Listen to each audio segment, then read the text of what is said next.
তাহলে এতক্ষণ যা বললাম সেটা একেবারে সংক্ষেপে আমি শেষ করব, ঠিক আছে? এতক্ষণ যা বললাম সেটা একেবারে সংক্ষেপ, যে যারা মাদ্রাসার বড় ছাত্র তাদের অনেক দায়িত্ব, অনেক কর্তব্য, প্রত্যেকটা জায়গায় তাদের দায়িত্ব নিয়ে চলতে হয়।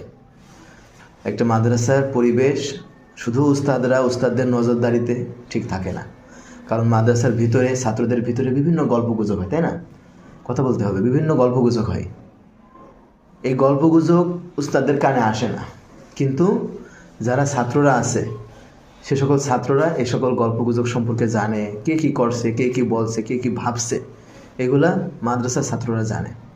যদি সেটা খারাপ কিছু হয়, যদি সেটা অন্যায় হয়, আর যদি বড় ছাত্ররা এগুলা দেখেও চুপ থাকে, তাইলে উস্তাদরা কখনোই এগুলা জানা সম্ভব না।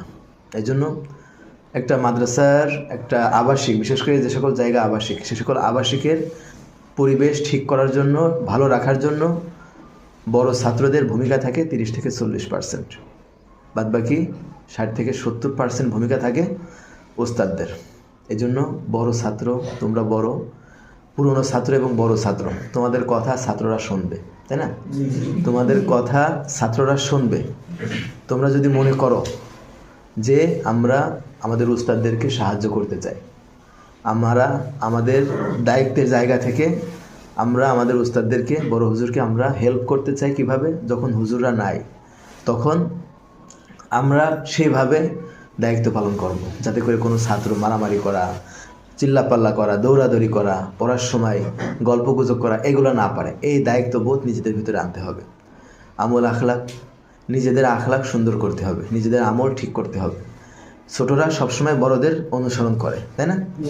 ছোটরা সবসময় বড়দের অনুসরণ করে। সুতরাং তোমরা যদি তাহাজ্জুদ গুজার হও, তোমরা যদি নামাজের পরে জিকিরগুলা ঠিকঠাক আদায় করো, তোমরা যদি নামাজে মনোযোগী হও, কোরআন তেলাওয়াতের সময় মনোযোগী হও, তোমরা যদি খাওয়ার টাইমগুলোতে অতিরিক্ত গল্পগুজব, হাসাহাসি, চিল্লাপাল্লা না করো, ঠিক একইভাবে ছোটরাও সেভাবে বড় হবে, ছোটরাও একইভাবে গড়ে উঠবে। সুতরাং আমল আখলাক, এরপরে আচরণ, এগুলা তোমাদের ঠিক করতে হবে। এরপরে মাদ্রাসার সম্পদ রক্ষা করা। মাদ্রাসার সম্পদ, মাদ্রাসার কারেন্টের বিল, ফাও কোনো কারেন্ট বা লাইট, ফ্যান, এগুলা গিজার, এগুলা ফাও চলতেছে কিনা, ছাত্ররা কেউ পানি নষ্ট করতেছে কিনা, কোনো বাথরুমে টেপ দিয়ে পানি পড়তেছে, একাধারে পড়তেই আছে, এরকম হচ্ছে কিনা, শব্দ টুকটাক করে আমাদের কানে আসতেছে কিন্তু আমরা খেয়াল করতেছি না, এমন যেন না হয়। মাদ্রাসার সম্পদ রক্ষার দায়িত্ব ছাত্রদের, সব ছাত্রদের।